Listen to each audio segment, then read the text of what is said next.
So one of the things you want to strive for when you're doing this, you want to cut these as low to the ground as you can, because whenever you come back through later, if you drive a four-wheeler or truck or tractor through here, you don't want these little stobs sticking up where they'll cause a flat tire. And then you treat each little stump with a little bit of herbicide, which will kill off the parent plant down at the root level so it doesn't come back. We just go through and we just touch each one with just a smidge. A spray, that'll kill it off, and the rest of this area is unaffected. So, and I know that is probably kind of controversial, the use of herbicide, but whenever you have as much land to manage as what we do, if you don't, you're just kind of spinning your wheels. So it's the greater good. Don't treat these within a couple months of the growing season. They'll be right back up a couple of feet tall, and you're just doing it again, and you never actually make any progress. So that's the reason why. And so as you can see, it's just a little bitty dab of pesticide that hits. It's not spraying the whole area, so just a little bitty drop is really all it takes. The time of the year really matters on this, because you want to be able to get these trimmed out, cut off before they start to bud. At that point, all the sap is going up towards the top of the plant rather than the nutrients being sucked down towards the roots. One thing I'd add on here too, as far as spraying goes, these little saplings, these hedges are like this, those autumn olives are like it as well. If you cut one off and then you don't come back through and spray that, or treat the stump, they get angry, and they get real angry, and they come back with a vengeance. So as I was saying, this area in here, we've come through and we've burned it off every year. We're trying to keep those little aggressive trees out of here. And you can see, last time I walked through here, I jumped up a couple of rabbits. And you can see the coarse stemmed grass or forbs that are coming up inside of here, and how much they are really taken over. That's what we want.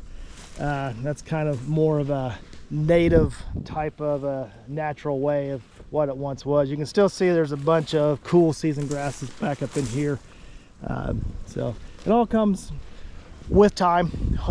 Eventually, hopefully, we'll get all those cool season grass out of here, and we'll turn it back into native prairie grasses as time permits. So just one thing at a time, though. Woo, I tell you what, for you it's been probably just a couple seconds, but for me it's been a little over an hour. So I got this whole hillside done, all those little saplings trimmed out of there. It said all those were little hedge trees. This area in here is kind of a pass-through area. So this goes into a crop field up here. There's a crop field back here as well. So our goal was, we had to come in here and get this cleaned out because all this washed out in here. So we made this where you could pass back and forth, with a farm equipment, a combine, or whatever. But our goal on this is to take advantage of that natural seed bank that's already in the ground, and by burning this off, it is, as you can see, bringing back some of the warm season grasses. We haven't planted anything in here as far as grass goes, so whatever's coming up was what was naturally in the soil, and sometimes those seeds can sit in that soil for years and years and years. So that was the goal, trying to get this up. And then these little hedge trees, if we would have let those grow in here, what happened whenever they pushed this brush pile back behind here, if you can see it back here, contained a bunch of hedge. And so there's a bunch of roots that run down through in here, and everywhere there's a root, there's little volunteer saplings coming up, and they would reforest, retake over this whole area in here.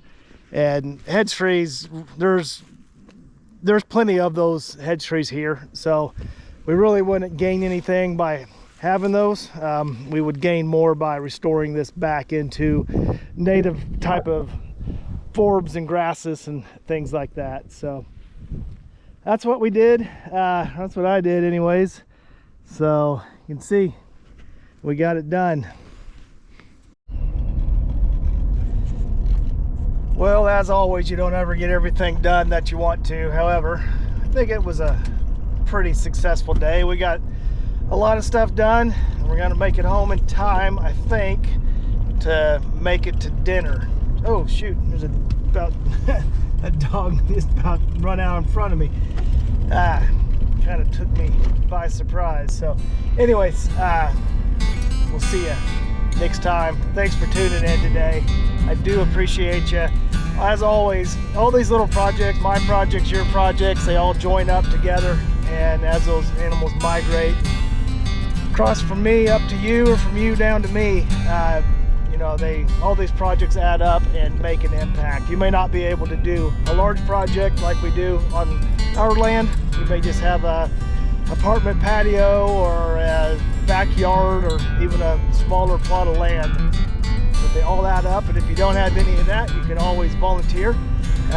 Sharing this video, subscribing to this channel not only encourages us to continue with our efforts, but it also makes the message advance as well. All these